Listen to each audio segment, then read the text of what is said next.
Assalamualaikum warahmatullahi wabarakatuh.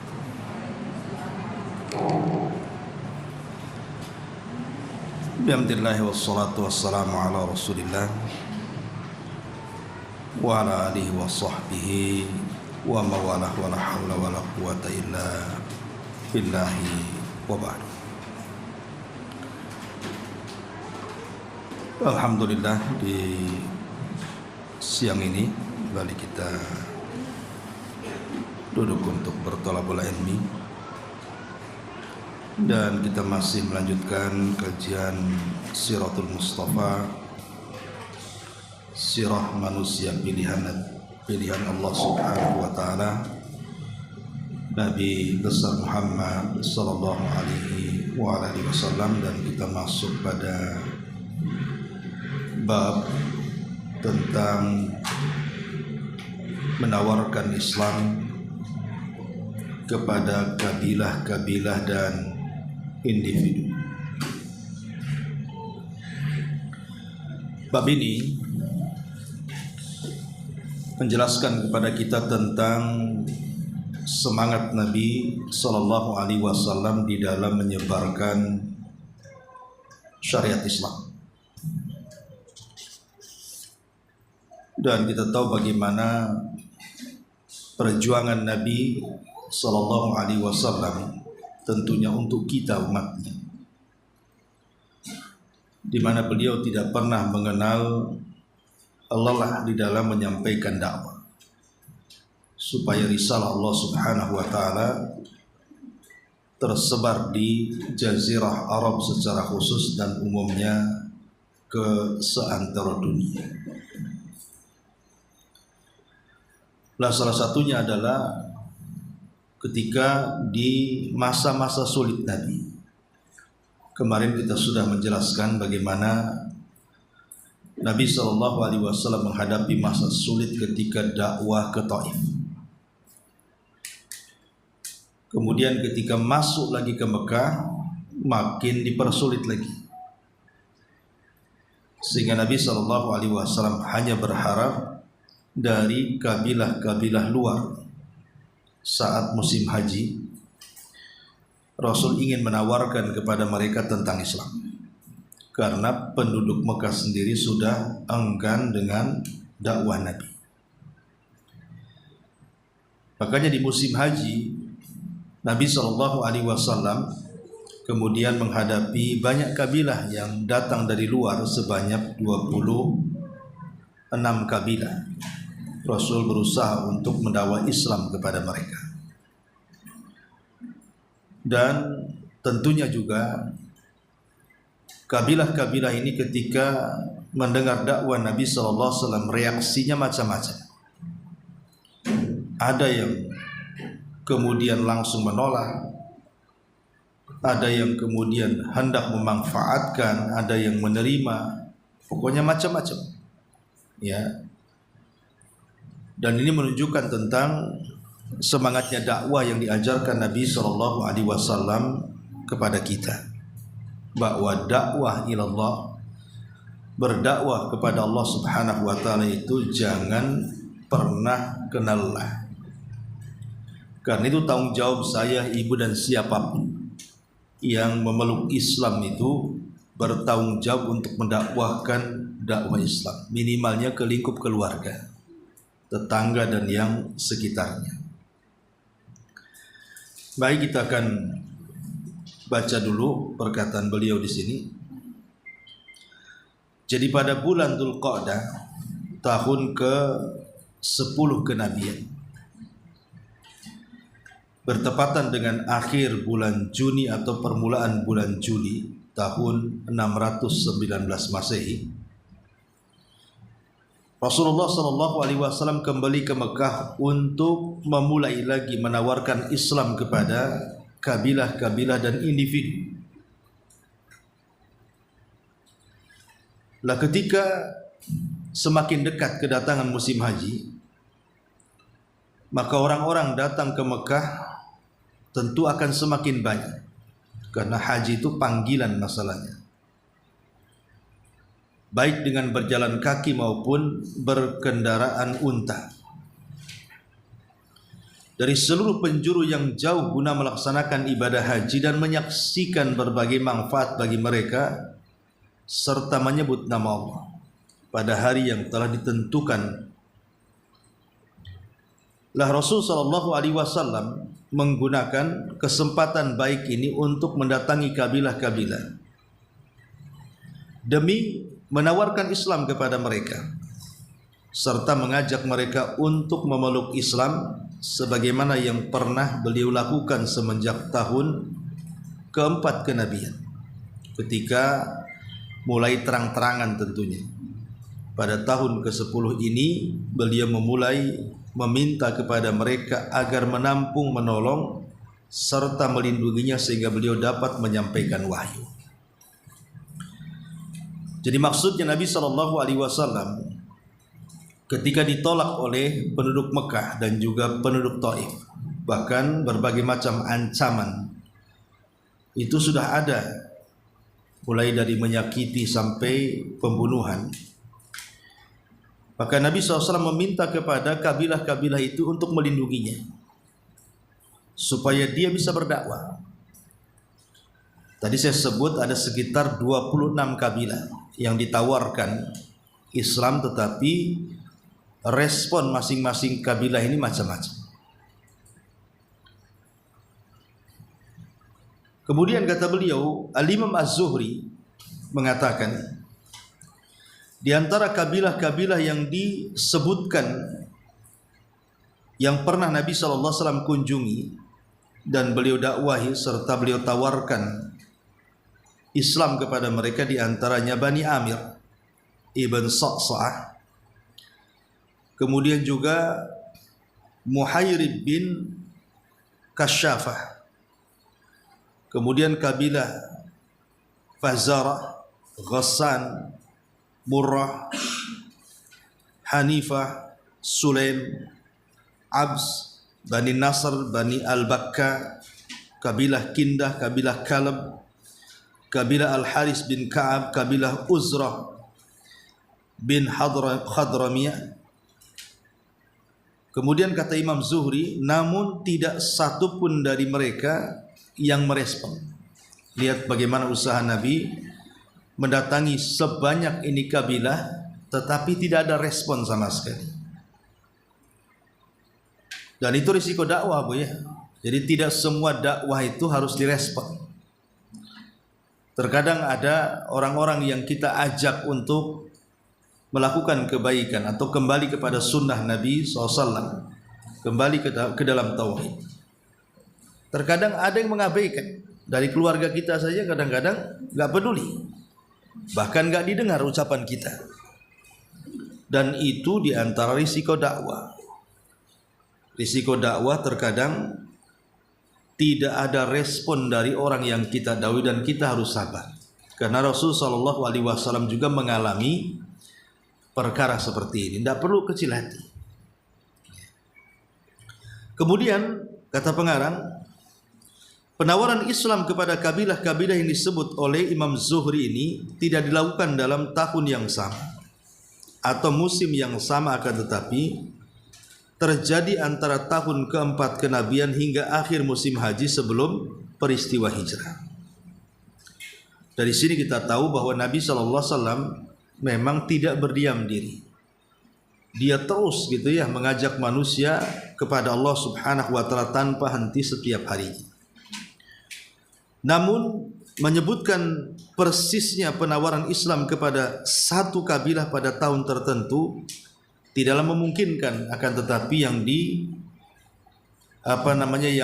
dominan Nabi SAW mengajak banyak kabilah itu adalah pada tahun ke-10 kenabian. Kenapa? Karena di tahun ini Rasul sudah tidak bisa lagi berdakwah leluasa di Mekah, karena orang Mekah sudah tidak mau lagi. Apalagi dengan di Taif dia disakiti, ya mau tidak mau dia harus cari kabilah-kabilah di luar Mekah di tahun ke-10 ini. Makanya yang paling banyak dominan Rasul berdakwah ke kabilah-kabilah dan individu ini adalah di tahun ke-10 Hijriah. Al-Imam Ibnu Ishaq menyebutkan metode penawaran dan tanggapan mereka terhadap dakwah Rasul itu berbagai macam respon. Di antaranya yang pertama disebutkan kepada Bani Kalb. Jadi satu hari Nabi SAW datang kepada perkampungan salah satu dari kabilah mereka, suku mereka, bernama Bani Abdullah, masih dinaungi Bani Kalb. Beliau menyuruh mereka kepada agama Allah Subhanahu wa taala dan menawarkan kepada mereka untuk membela beliau, untuk menolong beliau, melindungi beliau supaya bisa mendakwahkan Islam. Beliau bersabda kepada mereka, wahai Bani Abdullah, sesungguhnya Allah telah menjadikan nama bapak nenek moyang kalian sangat bagus sekali. Namun mereka tetap menolak apa yang ditawarkan Nabi SAW. Ini juga walaupun Nabi sudah berusaha, tetapi kabilah Bani Abdillah ini menolaknya. Kemudian yang kedua, kepada Bani Hanifah. Beliau mendatangi rumah-rumah mereka dan menyuruh mereka kepada agama Allah dan menawarkan kepada mereka untuk membela dirinya. Namun tidak ada seorang pun dari kalangan bangsa Arab yang penolakannya lebih buruk dibandingkan penolakan mereka. Jadi Bani Hanifah ini bukan hanya menolak Nabi tapi sampai menyakiti. Ya. Kemudian yang ketiga, kepada Bani Amir ibn Sa'sa'ah. Beliau mendatangi dan menyuruh mereka kepada agama Allah. Beliau juga menawarkan kepada mereka untuk membela beliau. Ada seorang laki-laki namanya Bahirah bin Firas. Bahirah ini salah seorang pemuka mereka berkata, demi Allah, andai kata aku dapat mengambil pemuda ini di tangan orang-orang Quraisy, tentu aku akan berkuasa atas bangsa Arab. Jadi Bahirah ini berbeda dengan kabilah-kabilah yang lainnya. Dia punya firasat. Jadi Bani Amir ibn Sa'sa'ah ini dia punya firasat lain dengan sebelumnya Bani Kalb atau Bani Hanifah. Jadi Bani Amir ibn Sa'sa'ah itu yang diwakili oleh Bahirah bin Faras ini, dia punya firasat lain terhadap Rasul. Jadi ketika Rasul datang kepada mereka, kemudian Nabi SAW menyampaikan Islam, mereka punya firasat ini bukan orang biasa.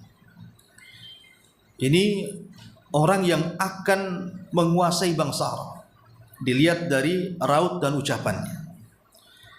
Sehingga Bahirah bin Firas ini kemudian ngomong di hadapan kabilahnya.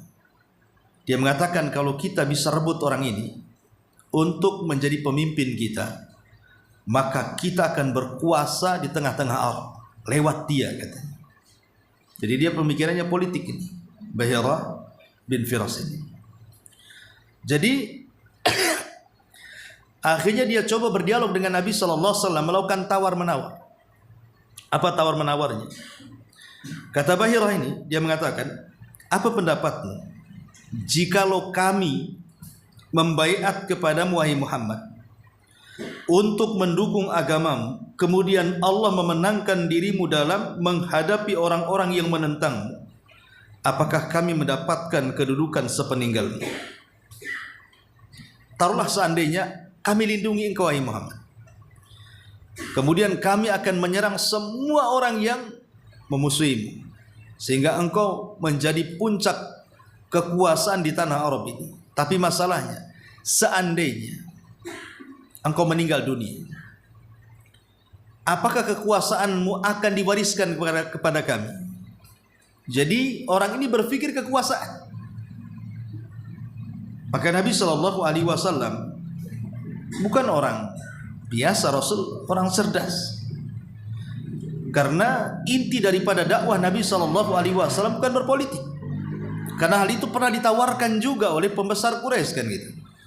Dan mengatakan, ya Muhammad, kalau engkau ingin harta, kami kumpulkan harta kami. Kau akan menjadi manusia yang paling mulia. Kalau engkau ingin menjadi pemimpin, kami jadikan kau pemimpin kami. Kalau engkau ingin wanita, kami carikan wanita tercantik. Kalau engkau sakit, kami carikan dokternya. Itu pernah ditawarkan kepada Nabi SAW. Tapi Rasul menolak semuanya. Jadi tujuan dakwah Nabi SAW bukan berpolitik, bukan mengambil kekuasaan. Makanya Rasul menjawab tantangan daripada kabilah Bani Amr bin Sa'sa'ah ini. Kata Nabi SAW, kedudukan itu terserah Allah. Dia menempatkan sesuai dengan kehendaknya. Rasul tidak mengatakan, ya kalau aku mati kalian yang akan mewarisi, tidak. Karena kekuasaan itu milik Allah. Jadi kalau aku mati, maka Allah Subhanahu wa ta'ala yang berhak menentukan kekuasaannya. Bukan kalian mewarisi kekuasaanku, tapi Allah yang akan menentukan siapa yang berhak mendapatkan kekuasaan itu. Maka Bahirah berkata, apakah kami harus menyerahkan batang leher kami kepada orang Arab dalam rangka membelamu? Kemudian setelah Allah memberimu kemenangan, kedudukan itu dinikmati oleh orang lain, kami tidak membutuhkan urusanmu. Mereka pun enggan menerima ajakan beliau. Setelah jawaban Nabi SAW seperti itu, bahwa Rasul itu tujuannya kan berdakwah, menyampaikan risalah, bukan berpolitik. Akhirnya mereka menganggap kalau begitu ya kami hanya dimanfaatkan saja. Menurut Bahirah ini, kalau hanya dimanfaatkan membela kamu, setelah kemudian kau menang orang lain yang mendapatkan posisimu, ya kami nggak maulah. Ya, akhirnya mereka pergi. Ya, lihat bagaimana macam-macam responnya orang ini kepada Nabi SAW. Tapi Rasul luar biasa. Sebenarnya Rasul bisa berpolitik kalau Rasul mau. Karena bagaimanapun kabilah Amir ibn Sa'sa'a ini kabilah besar yang memungkinkan untuk mengalahkan kabilah-kabilah yang lainnya gitu ya. Rasul kalau mau berpolitik kan pura-pura bergabung bisa saja. Supaya Rasul punya kekuatan, apalagi di saat itu memang Rasul sedang dihimpit, sedang dalam kesulitan, dia tidak bisa bergerak gitu kan. Dari Taif dia diusir, di Mekah pula dia diancam bunuh. Kalau dia mau sebenarnya, dia pura-pura saja minta perlindungan Bani Amir, tentu akan dilindungi. Tapi Nabi SAW bukan itu tujuannya. Rasul diutus oleh Allah itu untuk menyampaikan risalahnya, dan dia yakin yang melindungi Allah Subhanahu wa ta'ala bukan kabilah-kabilah itu. Dia sangat yakin ya. Ini diantara kisah yang ketiga. Kemudian di sini juga dilanjutkan oleh pengarang, tatkala Bani Amir pulang, mereka bercerita kepada sesepuh dari mereka yang tidak dapat berangkat ke Mekah kala itu karena usianya yang sudah lanjut. Mereka memberitahukan kepadanya, ada seorang pemuda dari Quraisy dari Bani Abdul Muttalib menemui kami dan mengaku sebagai nabi. Dia mengajak kami agar sudi melindunginya, mendukungnya dan membawanya serta ke negerinya. Orang tua itu tiba-tiba mengangkat kedua tangannya ke atas kepala seraya berkata, wahai Bani Amir, masih mungkinkah hal tersebut diraih? Kesempatan telah lewat dan tidak mungkin dikejar. Demi jiwa fulan yang ada di tangannya, hal itu belum pernah sekalipun diucapkan oleh keturunan Ismail, dan sungguh ini adalah kebenaran. Kemana perginya kecerdikan kalian saat itu? Rupanya Bani Amir malah dimarahi oleh ketua mereka. Ya, karena ketua mereka punya firasat, memang orang itu nabi. Tapi ketua mereka, kebaikan sudah kalian lewatkan. Baru mereka menyesal ya. Masyarul muslimat yang dimuliakan Allah Subhanahu wa taala. Baik, kemudian di sini ada bab orang-orang yang beriman selain penduduk Mekah. Di samping menawarkan Islam kepada berbagai macam kabilah dan delegasi, Rasul juga menawarkan kepada perorangan dan individu. Di antara mereka ada yang menanggapi secara baik-baik, dan ada pula orang yang beriman selang beberapa saat setelah berlalunya musim haji.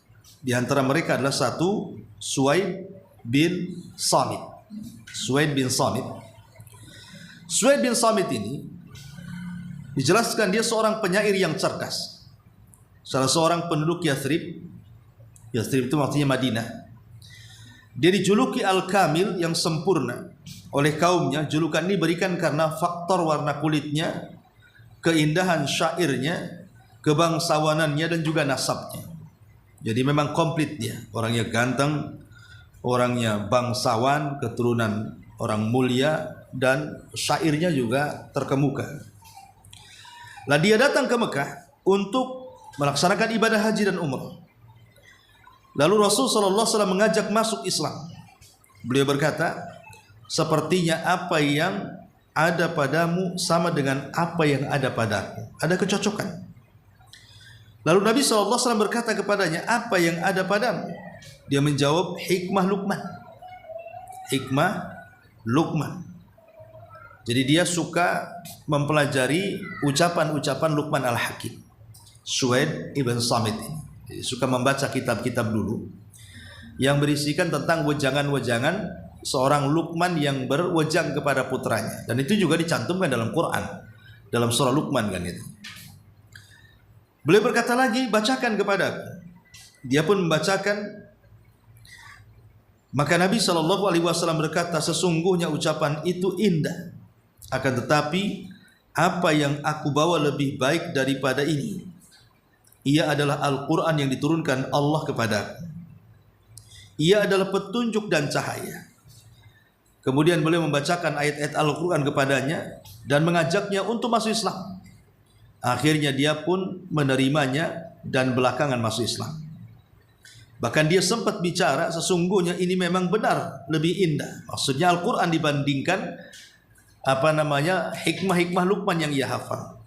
Tidak beberapa lama setelah kembali ke Madinah, dia pun terbunuh pada perang yang terjadi antara suku Aus dan Khazraj sebelum terjadinya perang Bu'ath. Masuk Islamnya Suhail ini terjadi pada permulaan tahun ke-11 kenabian. Artinya Rasul sudah berusaha dan perorangan ada yang masuk Islam gitu ya, tetapi kemudian qadarullah meninggal dalam perang suku. Kemudian yang kedua, Iyas bin Mu'adz. Dia seorang pemuda belia dari penduduk Yathrib, masih Madinah juga, yang datang ke Mekah bersama dengan delegasi suku Aus, tentu dalam rangka mengupayakan persekutuan dengan Quraisy untuk menghadapi kaum mereka dari suku Khazraj. Jadi Aus ini ingin bersekutu dengan Quraisy untuk melawan Khazraj, karena kita tahu Khazraj itu kabilahnya lebih besar kalau di Madinah. Karena di Madinah itu kan ada dua suku yang dua-duanya nanti jadi orang Ansor. Pertama Khazraj, yang kedua Aus. Khazraj ini lebih besar, Aus ini kecil. Nah, jadi dua suku ini suka bertengkar. Jadi Aus ini kononnya ingin ke Mekah meminta bantuan orang-orang Quraisy melawan Khazraj. Ceritanya begitu. Ya. Hal ini ketika mereka datang ke Mekah ini pada tahun 11 kenabian, di mana para permusuhan di antara kedua kabilah di Yathrib ini sudah menyala. Sementara jumlah suku Aus lebih sedikit daripada Khazraj. Tatkala mengetahui kedatangan mereka, maka Nabi SAW datang menghampiri mereka dan menawarkan Islam. Jadi sebelum mereka sampai menemui orang-orang Quraisy, maka Rasul sudah menghadang dulu mereka. Kemudian Rasul berkata kepada mereka, maukah kalian mendapatkan yang lebih baik dari tujuan kalian semula untuk berperang melawan Khazraj? Mereka menjawab, tentu, apa itu? Maka beliau, kemudian Rasul menjawab, ya, aku adalah utusan Allah. Dia telah mengutusku kepada hambanya untuk mengajak mereka beribadah kepada Allah dan tidak menyekutukannya dengan satu apapun. Dan dia telah menurunkan Al-Quran. Kemudian beliau menjelaskan kepada mereka tentang Islam dan membacakan Quran. Lah Iyas bin Mu'adz berkata, wahai kaumku, demi Allah, ini adalah lebih baik dari tujuan semula kalian. Mulai terpengaruh tuh, ya. Lalu Abu Hayshar, Anas ibn Rafi, salah seorang yang ikut dalam delegasi tersebut, mengambil segenggam tanah kerikil dan melemparkan ke wajah Iyas seraya berkata, menjauhlah dari kami. Sungguh kami datang bukan untuk tujuan ini. Iyas terdiam sedangkan Rasul berdiri meninggalkan mereka. Selanjutnya mereka pun pulang ke Madinah tanpa menuai kesuksesan untuk mengadakan persekutuan dengan orang Quraisy. Tak lama setelah mereka tiba di Yathrib, Iyas meninggal dunia. Sebelum itu dia senantiasa bertahlil, bertakbir, bertahmid dan bertasbih. Menjelang kematiannya, mereka tidak meragukan bahwa dia mati dalam keadaan Islam. Ini juga sayang, belum menyebarkan Islam, tapi kemudian Iyas keburu meninggal. Tapi kawan-kawannya tidak mau masuk Islam dan tidak percaya. Ya. Kemudian yang ketiga, Abu Dzar Al-Ghifari. Nah, ini yang menarik, Abu Dzar Al-Ghifari ini. Jadi Abu Dzar Al-Ghifari ini termasuk penduduk pinggiran Yathrib. Boleh jadi tatkala kabar tentang diutusnya Nabi, telah sampai ke Yathrib yang dibawa oleh Suwaid ibn Samit dan Iyas bin Mu'ad sebelum keduanya meninggal. Jadi kabar ini sampai kepada Abu Dhar. Abu Dhar ini, Bu, itu mantan perompak. Dia orang jahat. Dia suka melakukan kejahatan di padang pasir. Dia tidak segan-segan merampas hartanya, bahkan pembunuh juga gitu ya. Dan dia sangat ditakuti di kabilahnya, Abi Dzar Al-Ghifari. Lah Imam Bukhari meriwayatkan dari Ibnu Abbas, dia berkata, Abu Dzar berkata, aku seorang laki-laki dari suku Ghifar. Satu ketika berita tentang seorang munculnya di Mekah, maksudnya munculnya seorang nabi di Mekah mengaku sebagai nabi, telah sampai kepada. Lalu aku berkata kepada saudaraku, berangkatlah menemui orang itu dan bicaralah dengannya. Lalu ceritakan kepadaku perihal dia, apakah dia betul seorang nabi atau tidak. Jadi Abu Dzar ini, karena dia pemimpin kabilah dan terkenal kejahatannya gitu ya, tapi hidayah sampai. Dari sini menunjukkan kita tidak bisa juga melihat fisik orang, melihat seseorang itu dari sisi negatif. Banyak orang jahat akhirnya jadi baik gitu ya, tapi banyak juga orang baik jadi jahat ya, sehingga tidak bisa kita ini menghukumi seseorang selama orang itu masih hidup. Contoh di zaman Nabi ada pemabok yang beberapa kali ditangkap dan didera. Jadi mabok, ketangkap, kemudian dicambuk 40 kali, kemudian dilepas. Selang beberapa hari ketangkap lagi, dicambuk lagi, kemudian bertobat, kemudian mabuk lagi, asik gitu saja. Sampai akhirnya sahabat marah ketika dia dicambuk di hadapan Rasul dan mencelanya. Maka Rasul SAW membela sahabat yang pemabok ini, yang sedang didera. Kata Rasul, jangan kalian mencelanya, karena dia sangat mencintai Allah dan Rasulnya. Ya, jadi Rasul membela dia. Jadi belum tentu yang zahirnya jelek itu baik. Boleh jadi mungkin ada orang-orang yang ahli maksiat itu dalam kesendiriannya dia punya amalan yang kita tidak punya, Bu. Kita tidak tahu, mungkin nampaknya dia ahli maksiat di mata kita, tapi mungkin dia dalam kesendirian dia dengan Allah itu dia punya amalan yang kita tidak punya. Bahkan amalan dia lebih mulia dari amalan kita. Kita tidak tahu. Ya, boleh jadi mungkin dia tengah malam berdoa dengan ikhlasnya yang kita tidak tahu. Makanya kita tidak bisa kemudian mengklaim kejahatan zahir itu langsung kita vonis si fulan itu begini-begini, tidak bisa. Ya, bisa saja mungkin dia di akhirnya dia lebih baik mendapatkan husnul khotimah, kita pula yang menganggap baik di akhirnya sul khotimah, naudzubillah. Lah seperti Abi Dzar di sini. Ya memang dia dikenal orang jahat, tapi hidayah kemudian masuk di hatinya. Dia mengutus saudaranya untuk mengecek keberadaannya. Maka akhirnya dia pun berkata, demi Allah sungguh aku telah melihat seorang laki-laki yang mengajak kepada kebaikan dan melarang kepada kejahatan. Aku berkata lagi kepadanya, berita yang engkau bawa sebelum memuaskanku, maka aku pun mengambil tas dan tongkat kemudian berangkat ke Mekah. Jadi awalnya adanya diutus, tapi dia kurang puas dengan beritanya. Kayaknya informasinya kurang pas gitu ya. Akhirnya dia ingin lihat sendiri. Nah, makanya dia mengatakan, aku pun mengambil tas dan tongkat kemudian berangkat ke Mekah. Di sanalah aku tidak dapat mengenalinya. Namun demikian aku enggan untuk bertanya tentang dirinya. Aku meminum air Zam-Zam dan berdiam di Masjidil Haram sampai satu ketika Ali melewatiku dan menegur, sepertinya kamu orang asing. Karena begini, Bu. Jadi ketika Nabi SAW berdakwah Syria tidak terang-terangan, itu kan markasnya kan ada di rumah Arqam bin Abi Arqam yang ada di Bukit Sofa tempat Sa'i itu. Ya. Jadi kan itu rumah itu dirahasiakan. Rumah itu dirahasiakan betul. Sehingga orang tidak tahu kalau itu markas dakwah. Ya, rumah Islam pertama yang dibuat oleh Nabi SAW. Lah yang jadi mata-mata itu adalah Ali radhiyallahu anhu. Jadi Ali itu oleh Nabi dijadikan mata-mata supaya senantiasa tidak boleh lepas dari Ka'bah. Jadi dia hanya keliling-keliling di sekitar Ka'bah, namanya anak kecil. Ali itu kan masih kecil ya usianya. Dan kalau seandainya ada orang-orang yang nampak ingin masuk Islam atau bertanya tentang Islam, maka Ali disuruh untuk membawanya, membawa ke dalam rumah Arqam, baru kemudian digembleng oleh Rasul atau sahabat-sahabat yang lainnya. Jadi memang Ali menjadi mata-mata betul. Ya. Sehingga ketika dia melihat ada gerak-gerik aneh dari Abi Dzar, kenapa lagi dia orang asing bukan orang Mekah, datang ke Mekah gitu ya. Makanya Ali radhiyallahu an bertanya, sepertinya kau ini orang asing, kata Ali. Aku menjawab, kata Abi Dzar, ya memang aku orang asing. Ya. Maka dia berkata, ikutilah bersamaku ke rumah, kata Ali.